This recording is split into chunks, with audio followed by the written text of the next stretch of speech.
Hi everybody, welcome to this AMBIT webinar and thank you very much for joining us. We're here today to talk a bit about the theme of what happens after lockdown. And I'm today's host. We've been taking it in turns within the team, and I'm Laura Talbot, one of the programme leads at the AMBIT programme and also a clinical psychologist. So before we get started, we're going to just do a quick round of introductions, starting off with our guests for today for the webinar who've joined us from Austria.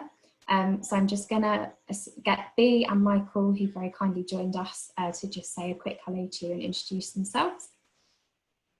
Hi everybody, I'm Bea and this is Michael. Hi from Austria.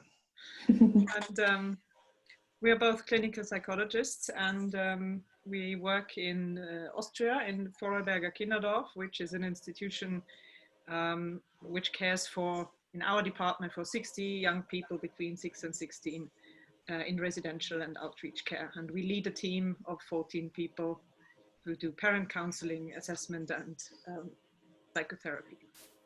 And we are a bit nervous. Oh, don't worry. So much about self-mentalizing. This is good. So are we usually, and we've been doing them every fortnight, so you're in good company. So I'll just ask the rest of the team who are here this evening to just say a quick hello and let you know what roles they're going to be taking in the webinar. We'll start with James Wheeler.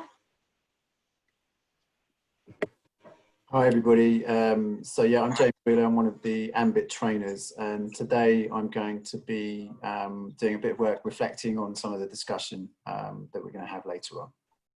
Perfect, and we've also got James Fairbairn with us. Hi everybody, hi, yeah, so my name's James Fairbairn and I'm part of the AMBIT team as well at the Anna Freud Centre, and I'm going to be doing some manualising. I'm going to be writing in a page into the AMBIT manual online. To summarise the discussion. Great. And then we've got Rebecca.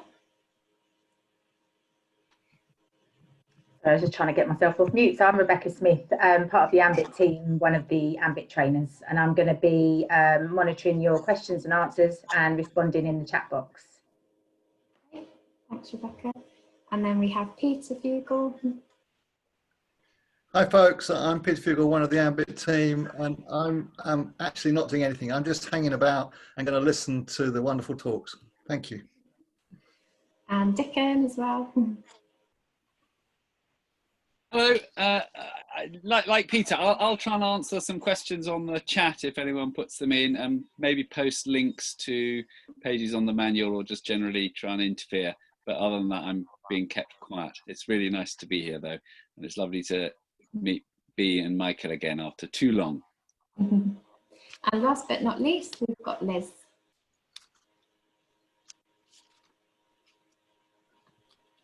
Oh, I don't know if we can hear Liz very well. It might be. She can wave. Liz is the other joint and she does usually make noise, but right now, make noise in a good way. Okay, so as you know, people have mentioned, we're going to be asking you to use the chat box to introduce yourselves. Just tell us a bit about where you're based, if you're working in a team, maybe if you've come to AMBIT training. And again, this is, you know, as much as we can, making this interactive. So if you've got questions or reflections that you want us to answer, please also put those in the chat box, and we'll do our best to give some time to that at the end. So I'm just going to start off with a very brief introduction really to the theme that we've got this evening, which is what happens after lockdown. And I guess one of the features of the time that we're in at the moment is that we're kind of faced with a scenario where we've kind of all been thrust into a set of circumstances that are both, you know, characterized by shared experiences, but also by experiences that might mean that we're all experiencing, you know, lockdown and moving out of lockdown in quite different ways, you know, for a variety of personal and professional factors. So we've kind of had this global pandemic, you know, for most of us that involved in whatever country where we're in some degree of moving into lockdown. And now again, we're faced with another change ahead. In some ways, the restrictions are easing or lifting altogether, depending on where we live. And again, for us within the AMBIT programme, we work with lots of different teams who've told us that these times of change that we're all about to embark on feel quite difficult. We're finding it, you know, uncertain in terms of how we navigate it, knowing what to do. And this makes a lot of sense. You know, many of us might be still processing the impact of what's come before. We're faced with trying to work out what lies ahead. And as we will talk a bit more about through this webinar, there's not particularly a rule book for how to do this stuff. And again, when we think about AMBIT, for those of you that don't necessarily come to this webinar with knowledge of what AMBIT is, when we talk about that throughout this webinar, we're really referring to this framework that we designed, which was intended to be of help to workers who support young people and increasingly these days adults who've got multiple needs. And there's plenty of information available online about what AMBIT is, so I won't go through all of that, but in essence the framework is about practicing and promoting mentalising in these 4 different areas of our work. So in our work with clients, within our teams, within the multi-professional networks that tend to gather around complex, you know, well, not necessarily complex, but clients who've got lots of needs, and in relation to learning at work. So the kind of lens through which we're seeing the webinar today is really kind of learning at work. And what we mean by learning at work within an AMBIT context is that as much as possible, we're trying to encourage teams and workers to have methods of doing their work that are grounded in some form of learning.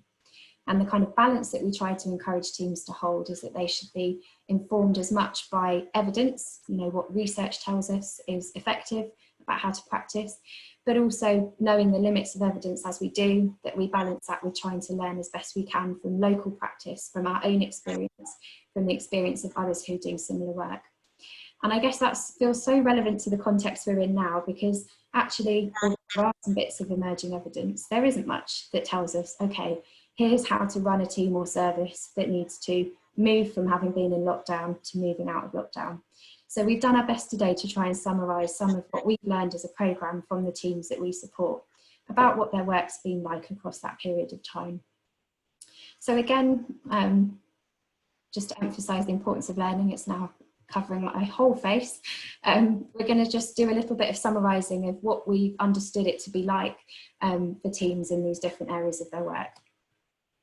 So again, one of the kind of core ideas when we're thinking about client work within AMBIT is that we should do our best to have plans that inform our work. You know, not particularly a new idea, but actually in practice hard to achieve, particularly when we're faced with clients of all ages who might themselves be experiencing rapidly changing circumstances. So in what we call active planning within AMBIT, we kind of apply the idea of mentalising to planning. And we think about the fact that ideally the plans that we come up with that inform our work should be made by bringing together both the kind of ideas of the worker and of the client. But of course, those things are massively influenced by the context that the worker's in and massively influenced by the context that the client's in. And I suppose what we've learned from teams during this time is that for some, they've had to transfer to new ways of working, whether that's remote or online or on the phone, and that's been okay. They've noticed that they've been able to carry on with the plans that they might have had about how they were going to help pre-lockdown. And they've managed to kind of make that transfer in a way that's felt, you know, a little bit different, but they've kind of felt that their work hasn't changed too much. There might be others for whom the client's circumstances have changed, but actually they've changed for the better. Perhaps some of the things that have been causing and contributing to clients' distress have been things that they haven't had to do during lockdown, and actually they've noticed that in some ways their functioning and quality of life have improved, and they've perhaps needed less help during this period of time. Of course, for others, people have told us, and you know, some of you in the audience might have experienced the same, that actually stress has massively increased in different ways for a variety of reasons in the life of our clients. And that's led to us having to really rapidly change the way that we work, perhaps feeling that we're drawn in a lot more to managing risk, to responding to crises. And perhaps for us, the experience as workers has been of cycling through lots of different plans, just trying to keep up with the rapidly changing circumstances. But again, we've spoken to some teams, some workers who've told us that actually rather than being in more contact than ever with their clients, their work has paused. You know, clients haven't been able to make the transfer over to remote ways of working if that's what's been required. and workers have found themselves holding a lot of worry or uncertainty about what's going on for clients at the moment. They simply don't know because they haven't been able to reach them in the same way. And what about for teams? What have we learned it's been like for teams during this period of time? Well, as we all know, probably can relate to, there was a degree to which there was a lot of energy that happened when we all first heard in our respective countries that we were all going to have to go into lockdown. And kind of overnight, we put on our capes and we rushed out and we made new plans, and we just came up with these new ways of working without much advance warning. And there was a lot of energy, a lot of activity. You know, this time of the work perhaps feels quite a distant memory now, but certainly it was a time at which we had no idea about how long this was going to last and what lay ahead. For some people, they had to go and work in a completely different setting if they were redeployed, or they remained in their setting, but they had to do their job very differently, whether that was through wearing PPE. For other people, they kind of were faced with what has turned out to be quite a long period of working at home, and all the kind of complexities that doing your day job and your home life, all that being in the same space brings. So we got used to lots of online meetings, you know, whether through Zoom or Microsoft Teams. And we also became well acquainted with all the kinds of joys that that brings. So whilst on the outside there was all this activity going on, what have we learned about what was going on inside some of the hearts and minds of the workers? Well, again, within AMBIT, we kind of talk a lot in the team quadrant about the need for workers, in order to be helpful to their clients, to be really well connected to a team. So we know that the more we kind of connect up with our clients, either because we're seeing them directly or that we're in touch with them, or sometimes when we're not in touch with them, but they're in our minds a lot and we're worrying and we're not quite sure, you know, the work gives us feelings. And again, when we think about mentalising, we know that the more that we feel, the higher our kind of emotion gets, the harder and more fragile, the more fragile our mentalising becomes, and the harder it can be to sustain that type of thinking. So that's why we need our team. And again, we have an analogy within AMBIT about ripples in the pond. So this idea that at different times, all of us in teams are in a different position in relation to something stressful. So when we're in the middle of the pond, that's kind of the place where the water, if we were to drop a stone, is the most choppy and turbulent, and it's harder to make sense of what's going on around you. But actually, if you're back on the riverbank, you can kind of see, you take perspective, you can begin to make sense of what's happening in the middle.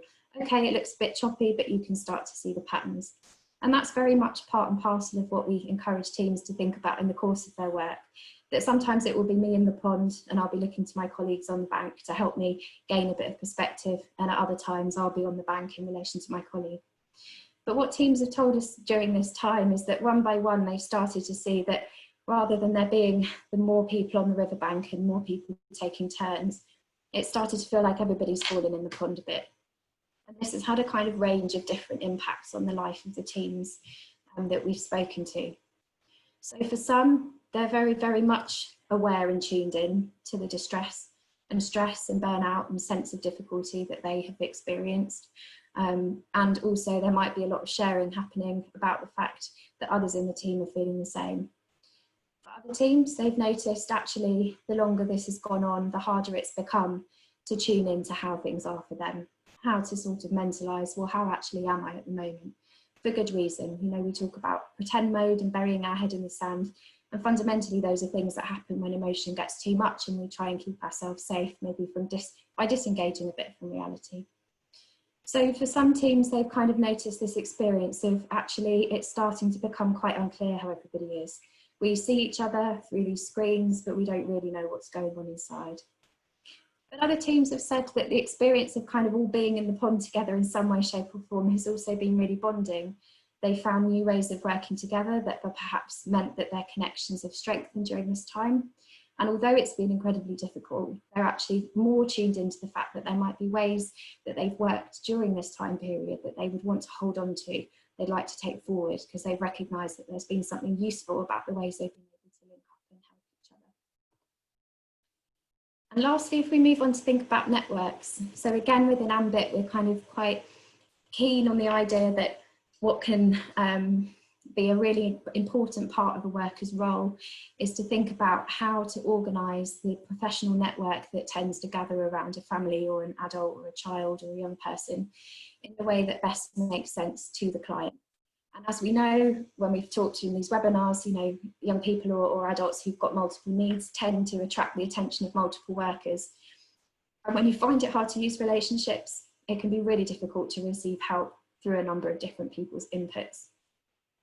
So the job of kind of integrating a network during this time has been one that remains a core part of what many of the teams have tried to do. And they've come up against, you know, again, certain challenges, certain benefits that have been kind of around for them during this time. So for many teams, they've noticed that some of the other teams in their locality are not able to work in the same way. It's not business as usual. Perhaps existing members of the network are no longer able to help with the thing that they were helping with, or new needs that have been coming up for clients during this time. There just haven't been the same options of where to sort of signpost people for help for a number of obvious reasons. And so teams have noticed that they might have found themselves wearing a number of different hats. Maybe not hats that were completely unwelcome to them. Maybe they quite liked being able to go out and have the freedom to help perhaps with more practical needs. But for others, perhaps they've taken on new roles on top of what they were already doing that felt difficult, unfamiliar, and that were okay to take on when we thought that maybe this was only going to last a short time. But the longer it's gone on, maybe it's left them worrying and wondering about how they might begin to reverse out of some of the things that they've taken on, either because they're not sustainable in terms of what they can bring, or they're not sustainable because of what their team or service is going to continue to allow them to do. And again, you know, online meetings have been a really big feature for a number of teams, and these have been really mixed. So sometimes teams have commented to us how much easier it's been to connect up during lockdown, actually not having to book a room, or if you've got enough chairs and travel time has meant people can come together. And it's been positive. People have felt that there's been representations from different agencies at meetings that weren't happening. Equally, we've also heard stories about how difficult it's been to sort things out online. You know, again, we talk about disintegration within AMBIT, this idea that within networks, it's quite normal for people to fall into positions of not seeing things in the same way, simply because people have minds. And the minds that exist in these networks tend to think different things about what the problem is, what should be done, and who should do what. And again, stories about how this gets worked out remotely have been interesting. You know, again, a lot of our communication happened remotely before, but particularly for teams who've noticed that really all of their communication is now happening remotely. Something about the human factor is felt missing. So people have noticed that rather than being able to get into dialogue with people, to make sense of where the other person's coming from, to sort things out, you know, emails get fired, people forget there's humans with hearts and minds in the other end of these email inboxes that might be kind of having some feelings about how things are. That the kind of relational element, if you were a team that was co-located, is gone, where you might have popped over to talk to a colleague. You're now faced with kind of having to kickstart this online. And again, some really interesting reflections about people really seeing both the benefits and the shortcomings of some of the ways and methods that we might use to communicate. So I suppose what I was hoping to summarise there a little bit was, you know, to just give teams an idea of what it might have been like for other teams who may be doing similar bits of work. And what Bea and Michael are going to introduce to us now in their presentation are some of their reflections on the learning that they've had since they've been able to move out of lockdown, slightly ahead of us in the UK, in Austria. So one of the ways in which, so let me just move between my screens. I'm just really keen to invite Bea and Michael to share their ideas, because again, when you're listening, it would be really great to hear, you know, of things that connect up for you in the audience in terms of challenges that you might have anticipated, and hear of some of the ideas that they've had. But you may well also have questions that feel relevant to put to Bea and Michael. So I'm going to hand over to you guys in Austria, Michael. It's a real pleasure to have them join us. They came on the Train the Trainer course nearly 3 years ago now at the Anna Centre, and they've been absolutely brilliant and conscientious beyond measure in their efforts to implement AMBIT in their organisation. So it's really, really nice whenever we get a chance to hear about their work, and it's a real pleasure to be able to have them here today to share that with you as well. So Bea and Michael, do you want to get started? Yeah. Share screen. So this is me and Michael. This is showing our emotions during lockdown and afterwards as leaders. We would like to share some experiences we made with our team and our clients during lockdown, but especially after lockdown, because we are a bit ahead of you, and maybe that could be helpful for other teams. The experiences we would like to share with you, I would call them a kind of core experiences. Laura talked about the active planning, and active planning was a constant companion in the last weeks for us. The second one we would like to talk about was holding the balance between poles. We will tell you more about it afterwards. And the last one, we would like to talk about thinking together and mentalizing as such, and mentalizing as a human quality, which impressed us very much, and we would like to share that with you. We would like to talk shortly about the work with the clients, and then a bit more about our work with the team. This is a picture of, on the one hand, the first real live meeting after lockdown, a case meeting in the office of the Child and Youth Social Services, and it was at the same time the last case meeting for a young boy who's sitting on the left. He was finished with our, I mean, it was a positive ending with our care, and moving to the next care because he was too old for our service meanwhile. And I use this picture to show you because if you look at it, you could say, oh my God, so many people and physical distance and masks. This must be frightening for the boy. And the thing is that, of course, it was kind of strange, but on the other hand, everyone was so happy that this final meeting could actually happen in person, in real life. And it was a very emotional and professionally intimate meeting, because we spent a lot of time mentalizing ourselves and the boy and the cooperation, talking about how did it feel to work with you between the colleagues, how did it feel to work with you, the boy, what do we think about your development. And everyone was kind of sad because we all loved this case and we loved the cooperation. Of course, we were happy for him. And why I'm saying this is because I wanted to say, if you're able to create a mentalizing atmosphere in the room, then don't be afraid of meeting with masks, and better meeting in real life with masks and distance, and with a mentalizing atmosphere, you can still have an emotional close atmosphere for the young people. The second experience we wanted to tell you, we have our own school, and our teachers were calling the students every day during lockdown. They called them every day to do the schooling with them and to ask them how they are. And this had interesting effects after lockdown and also during lockdown, because teachers became key workers. I had a case with a colleague. She was the parent counselor, and everyone who worked with the young person was not there. And she was very worried about the young person, and didn't have contact to her because she was responsible for the parents, and the young girl didn't want to talk to her.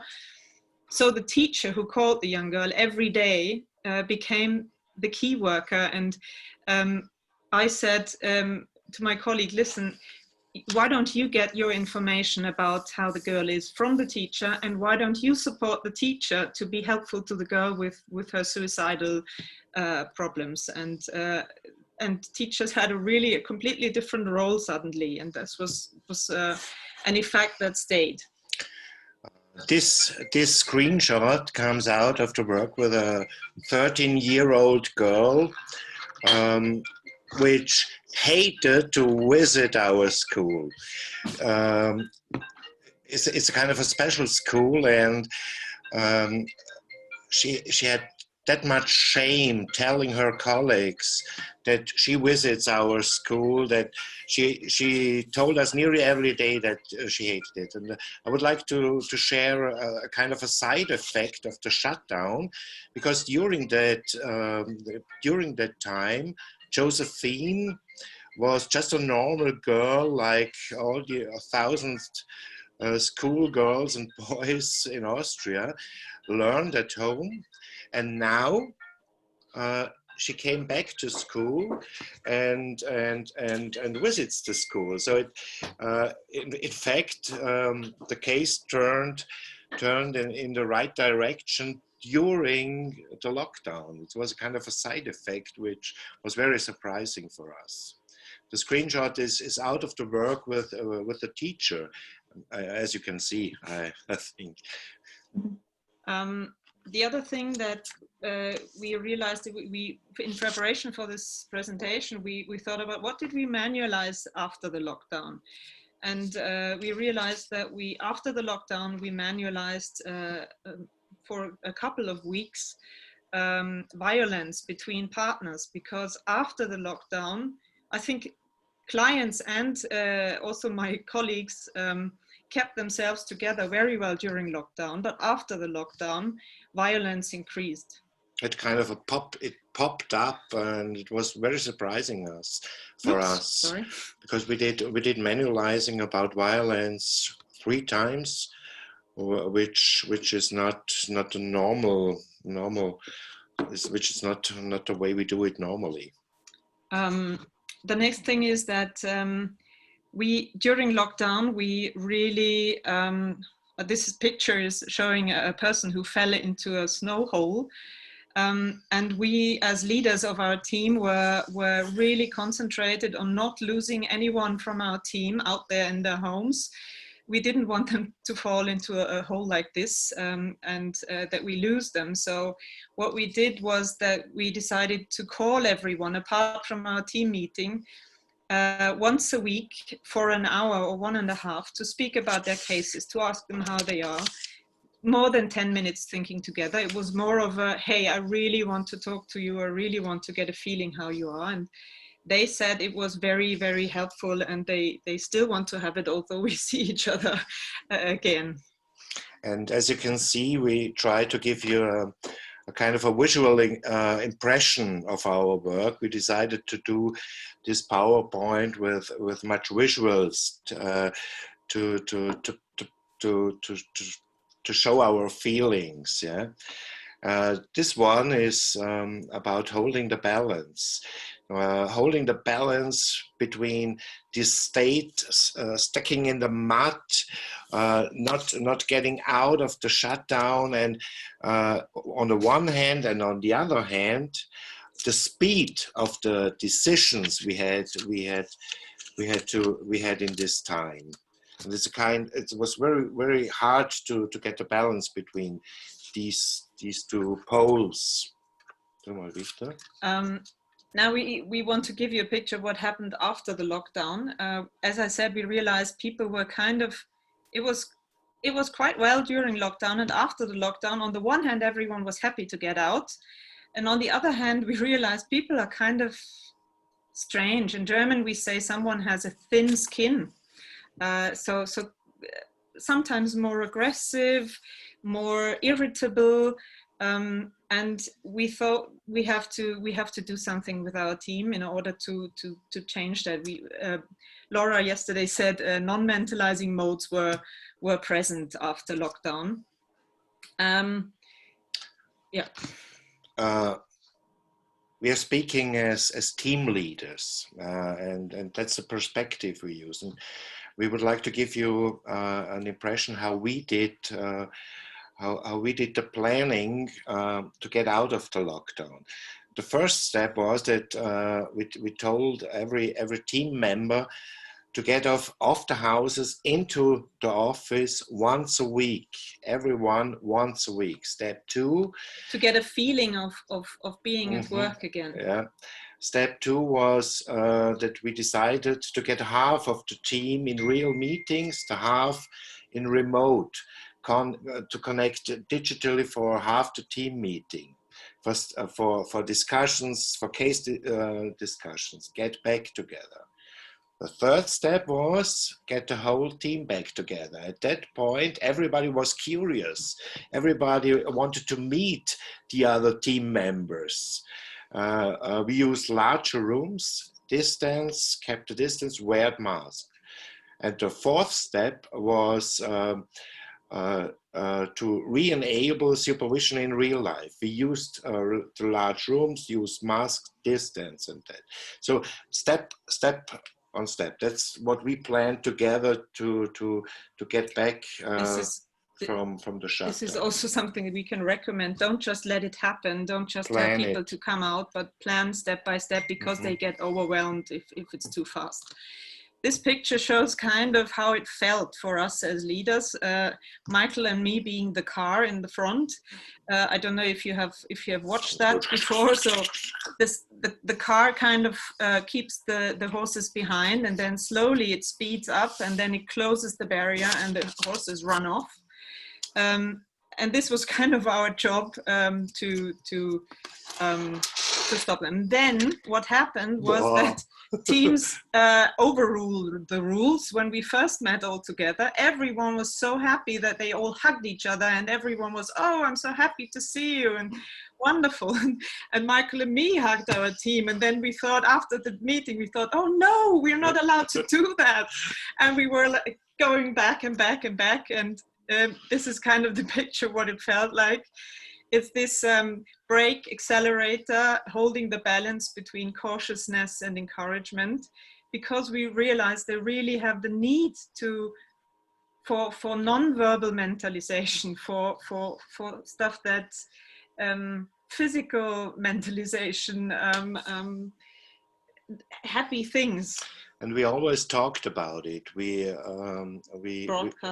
broadcasted our intentions. We always told our colleagues, hey, this is in our mind. How can we manage that in the next week?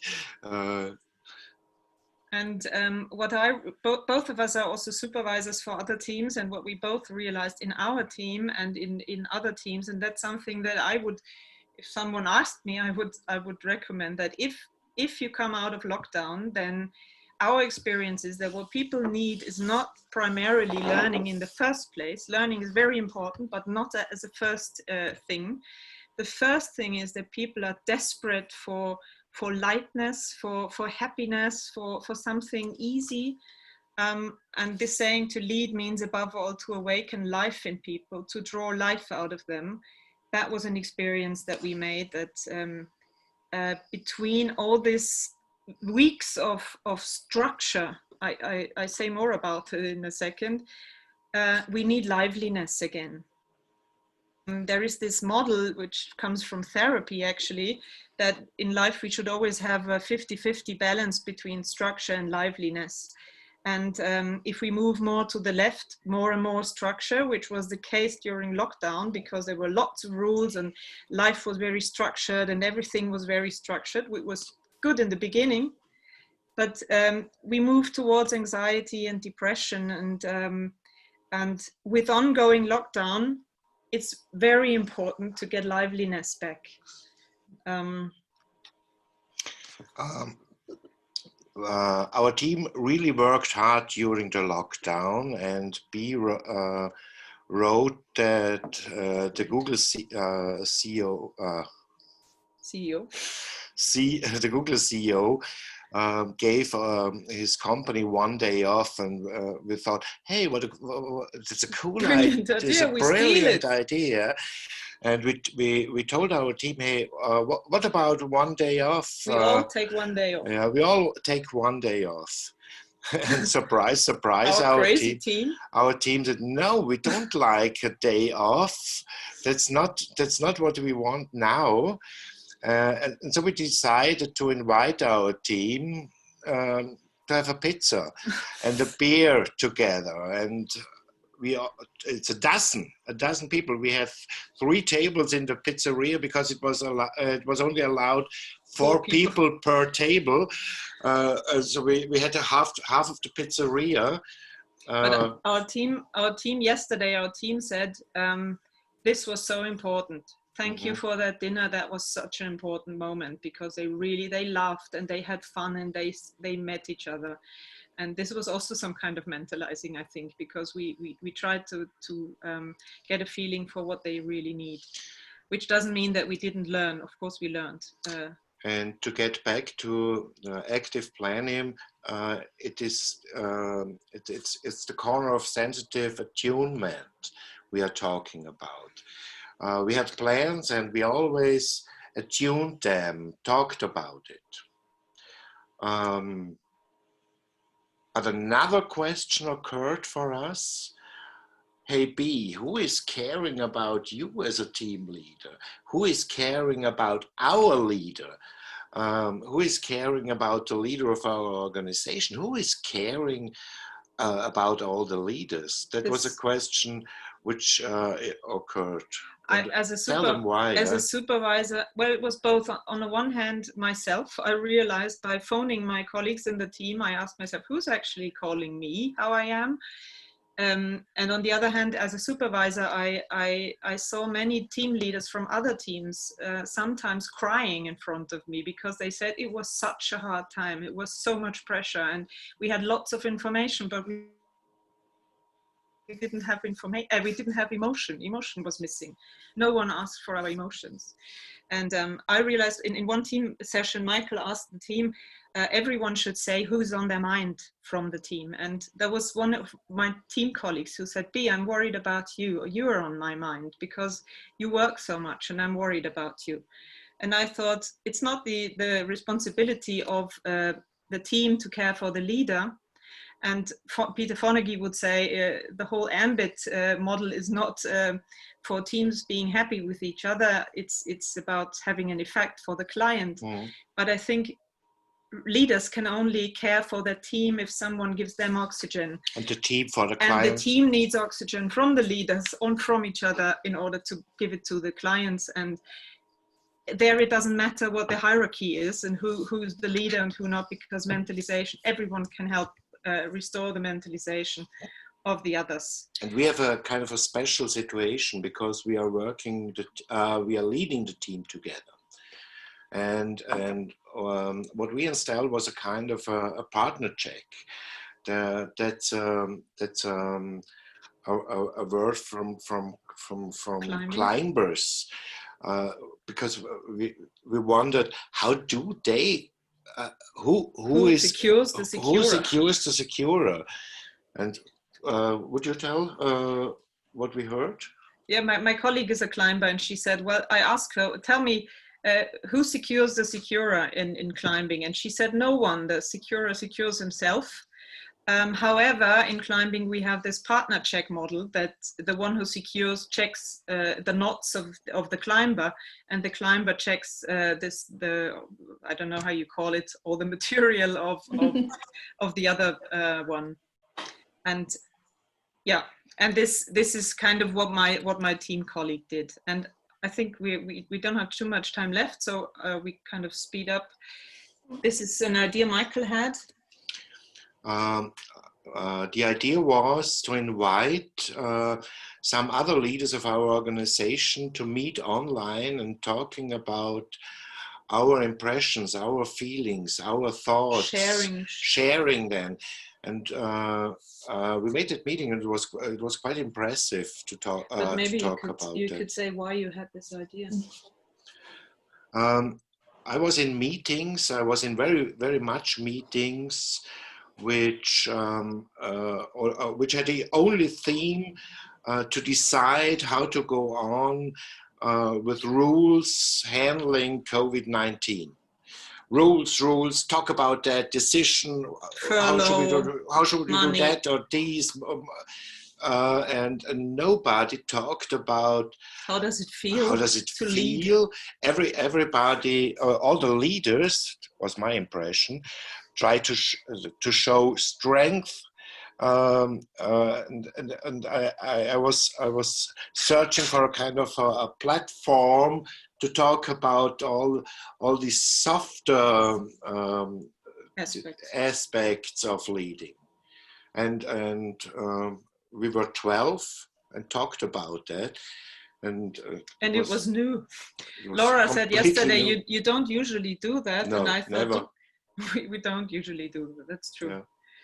I think I'm looking in Laura's eyes, and I think she's kind of signaling the time is running. No? No, not at all. Okay. There's a little bit more time. Another. Okay. Okay, we are finished soon. This is Okay. something I did not with my own team. I think you did that when I wasn't here with the team. But I did it in the supervision of another team that was really stressed during a lockdown, that they kind of, with a ritual, kind of end this lockdown time and enter the new phase. And the questions were, what do we want to leave behind? And don't talk about that anymore. What went well during this time? What did we miss? And what do we need now? This is more the feeling thing, like going for a dinner or whatever, holiday, I don't know. And this is something you should say something about probably, because this is more of a management thing that happened after lockdown, which we experienced. I use this balancing picture we often use in AMBIT, and the impression is that the more it opens in Austria, the more it opens after the lockdown, the less money, the less fundings are here. Everybody wants to spare money now. That's a real hard situation for the organizations. No, the money goes down and the needs of the people go up.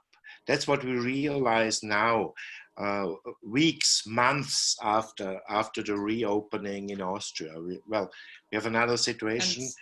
And I think you see the strain people had during this time more after the lockdown than during the lockdown. That's an experience oops, I'm sorry, I didn't want to take that away. And as we said before, Laura, you said this, also this, it should always have an effect for the client, all the care for the leaders and for the team. And I thought about that yesterday, and then I thought, of course that's the case, but I'm working with human beings, and I'm responsible for the people in my team, not only because they care for the client, but especially during this crisis, I think we as leaders are responsible for the people we are working with, for their mental health, for their family. It's not our complete responsibility, but I think that it's a bit of a shift of, as you said, a bit of a shift of my function. I can't just say only if the clients are well cared for. We didn't lose a single client, and thank God we didn't lose any team members. But I think it was a time where caring for human beings, also your team colleagues, was, after the lockdown, very important. And it's not over. Yeah. We are thinking about it every day. We are talking to our team colleagues, we're talking as leaders about these themes. Okay. But it's getting much better after lockdown.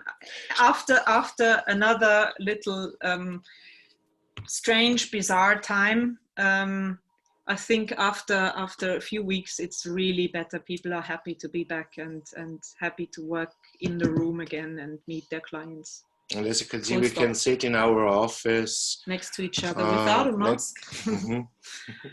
Yeah. Okay. We stop babbling. Thank you for listening. Thank you so much. We stop sharing the screen. Yeah, okay? if you stop sharing that. Oh, honestly, that was really, I mean, obviously we had some conversation yesterday, but really, really great to hear your reflections and you know, the honesty of them, because you know, I can totally appreciate the circumstances that people might be finding themselves in when listening from the UK, and it not being very clear exactly when some of these transitions might be happening, or people are faced with having to make a transition very suddenly. So to be able to have heard how it's been for you and the teams that you support is really, really helpful. So thank you.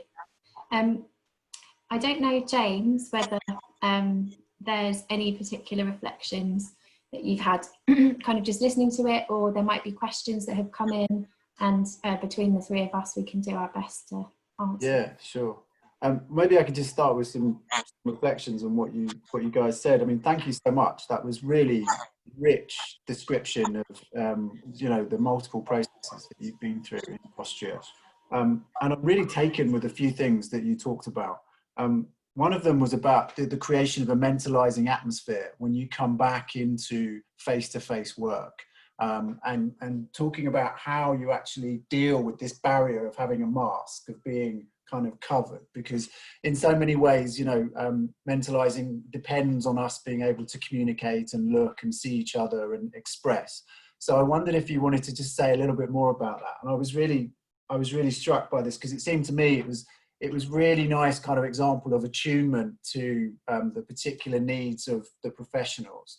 But, you know, actually by being very curious and being kind of open to being emotionally aware and being curious about people's emotional states, you know, mentalizing, you were able to kind of get this atmosphere. So I just wondered if you could talk a bit more about that, because that was really intriguing.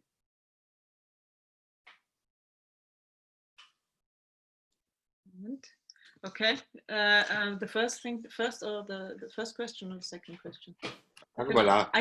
I can answer the first one, you answer the second one. Okay.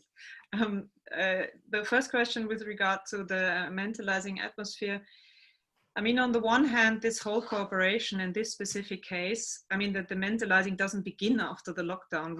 We have worked like that before, so there was a basis between us, that we knew each other. There was epistemic trust between the workers and the young person before that situation already. In that situation, I would say it was the talking about the situation, the talking about how we feel in that moment, and to say, well, that's kind of strange, we're sitting here with this mask, and but you can't stop emotion with the mask. So it's in the room. If we are sad because the case is over, we spoke about that, but I think it was transmitted in other dimensions. And we, of course,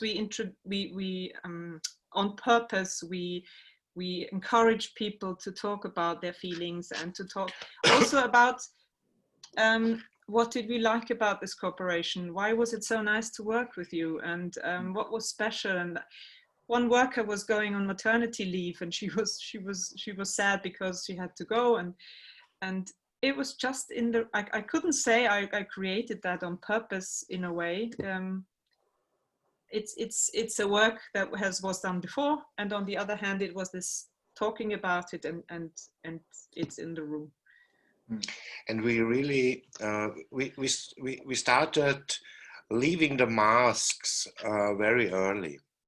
We have in Austria. On the one hand in Austria, on the second hand in our organization, and we do have the luck of large rooms where it was possible to sit in a distance, putting the mask off. It was spring, open the windows, we used that thing, and so it was not wearing the masks was no normal situation in the last 4 weeks. We are working without masks, so it was much easier for these substantive cues reaching each other and doing that as in our faces. And it's alles. James, I think I forgot your second Yeah, question. please. It has something with attunement, but I can't remember.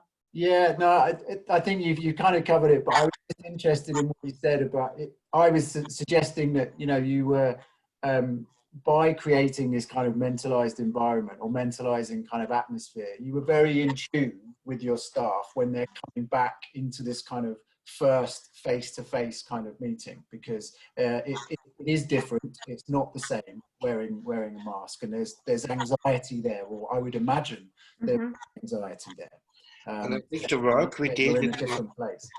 The work we did in the last 2 years with our team was very important during lockdown, to make it easier in these online conversations, and we could link it when we met in reality. and it's I think we have established a kind of a mentalizing mood in our team, besides the techniques like thinking together and all that. We use it constantly, and we also use it with our clients. And if they know us half a year, they know that we are start to talk about and sharing our thoughts in front of them. I think it's we kind have of a routine we established. And I think we have an advantage to be co-leads, because we did a lot of broadcasting intentions and sensitive attunement, but you're better in sensitive attunement and broadcasting intention if you can share it between two leads and say, should we open, should we not, what do you think, how does the team feel, what do you think, how they feel. That makes it a bit easier, I think. If you're alone, you have to make the decisions. It seems what you're describing is what we would call a very well-connected team in terms of AMBIT. So that, I think that's really impressive to hear you describe. I think so, yeah. Exactly how your team works. I just have one more thing I wanted to mention, and it kind of made me smile a little bit when you said about going for a pizza and having a beer. That was a little bit Austrian, maybe the pizza and more the beer than the pizza. But I just thought that the importance of kind of acknowledging that, you know, that how difficult that's, you know, the time of lockdown has been. And obviously we're still in the middle of that. That things are easing a little bit in England, but not so much in Scotland or Wales. So we're in a different situations. And I think it's acknowledging it's hard for some people and harder for others. And I really like the fact that you asked the team if they wanted to have a day off, and actually they said that doesn't feel like the right thing to do, but what feels like the right thing to do is do something together, which perhaps isn't work related. And yeah, just wondered if you obviously found that a very valuable experience to share together. Yeah, that's something we just had the feeling that I realized it at the end of lockdown when we had team meetings online. Team members said, I can't listen anymore. I realized that I'm not so concentrated anymore. They said, please, we have often done rounds in the team and in the team meetings to ask people, everyone says how he feels or so. And they said, please stop, don't ask us how we feel anymore. And that was kind of the beginning of the idea. Maybe we should not talk about that now. Maybe they need something else. And obviously that's something that has nothing to do with all that. Just whatever it is for the team, having fun, going bowling or for a dinner or go on holiday or whatever. That it's not, don't start the reflecting Corona as a first step. That's an So it kind of needs this idea of fun and something that's actually kind of, you know, different to the everyday work, which seems to have been, you know, really important actually. You know, there needs to be some sort of sense of celebration perhaps. Yeah, exactly. Okay. Celebration, yeah, that's a good word. I think that's it. Celebrating. Yeah. I had a bit of I was just trying to take in everything that's been happening in the chat, so I might have missed if there were questions, James, you might have spotted, but I was just noting a couple of the comments about, I'm sorry if I have misrepresented this because I was trying to read and listen at the same time, but I think some people that might have been working in school contexts, talking about how hard it can be to create a culture where there is so much focus or some focus on the needs of staff and time and space for self-care, which, you know, I guess we're kind of thinking about teams taking care of each other rather than people taking care of themselves within AMBIT. But I wondered a bit more broadly, Bea and Michael, you've been on a journey of implementing this framework for, you know, 3 years within your organisation.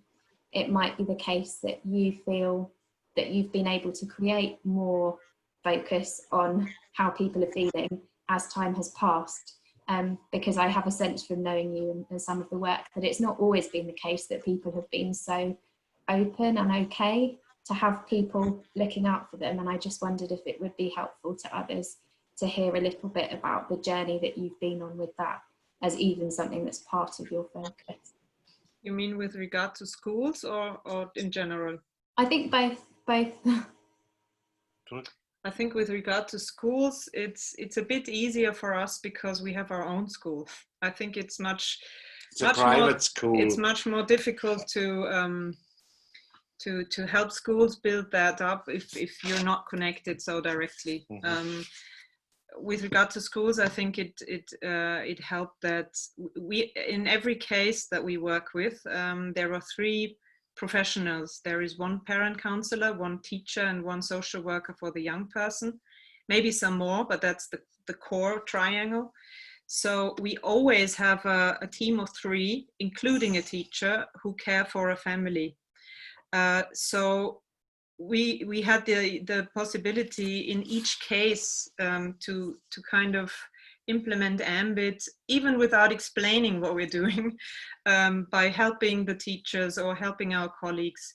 And that was kind of our active planning in the beginning of the implementation, that we said we want to learn AMBIT, we want to start doing it ourselves in our cases. We want to start small and dream big. Start with yourself, start with your team. And we didn't ask the whole team that they have to learn AMBIT. We said who wants to learn more about it, and then step by step it became the whole team. And because of this triangle, this kind of spread over the institution, and we did workshops for our department, for the whole institution, and never with pressure. Never saying everyone has to learn AMBIT. We worked with eliciting curiosity by doing it ourselves and implementing it slowly. And people became curious and wanted to hear more about it, and teams wanted to learn it, and it became bigger. Is there anything I forgot? B was talking about the triangle, and my impression, looking back, is that we had the will to cooperate. We had to format this triangle, but not that many ideas. How could we fill it? How could we do that? What's the best way? It was a bit of magic. To fulfill the needs of the youth, of the families? How could we manage it best? How could we, and it was quite impressive how our colleagues reacted when we talked about mentalizing, when we talked about AMBIT. Not all of them, no. To be honest, of course, Laura and Rebecca told us already in the training, not everyone will be excited from the first moment, and we had Laura to cope with that, yeah, that was very helpful. And one thing I thought about schools, I have also done workshops for teachers apart from my work here, and I must realize that it's difficult for teachers in normal settings, and because you can't really change culture in a school bottom up. You can start with yourself, but it's not so easy to implement from the bottom. Of course, it made a difference that we are also leaders, but I think that teachers are often very, very in need of, for example, thinking together, because they are so lone players, often not having a team culture in the sense of we help each other, and we admit that it was difficult in the classroom today. So I think maybe it would be helpful if the head of the school starts with an AMBIT training and does it with his team rather than the other way up. One of the teachers in one of our trainings said at the end of the day, said, "Okay, now I know that I don't have to know everything." In that moment, I can say to a boy, "Hey, I don't know that, but I have no idea what to do with you." I have no idea.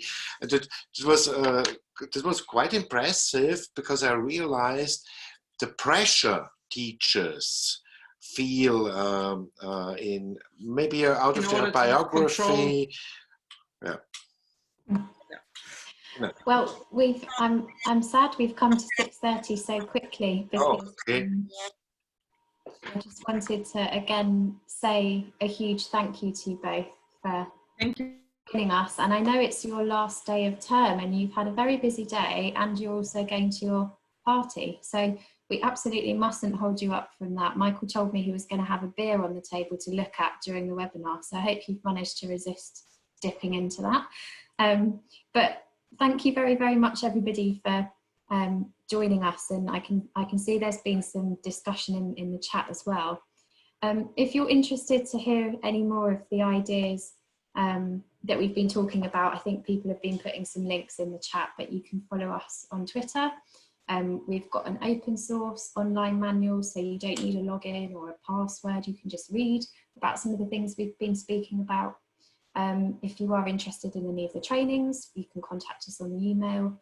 And we've got a mailing list that I'm imagining most people will have found out about this webinar via, but please do share with colleagues as well, because we'll send out a newsletter every week, every fortnight, that lets people know what's been happening in some of the latest developments. Keep your eyes peeled on the Anna Freud website, because we've got some new trainings that we're going to be launching in the next couple of weeks on a broader range of topics, thinking a bit about how AMBIT might fit within different contexts. So if you're interested to hear more, that could be a great way. But I will sign off for us for now. So thank you again to Bea and Michael and to the rest of the team who've been helping, and keep an eye out for the manual, which will also have a video of tonight's recording if you want to, tonight's webinar if you want to share, and also kind of all the manualising so that you can kind of have a look back through. Well, all the best to everybody for the next couple of weeks, and we hope you can join us again in a fortnight's time. All right, thank you very much. Bye.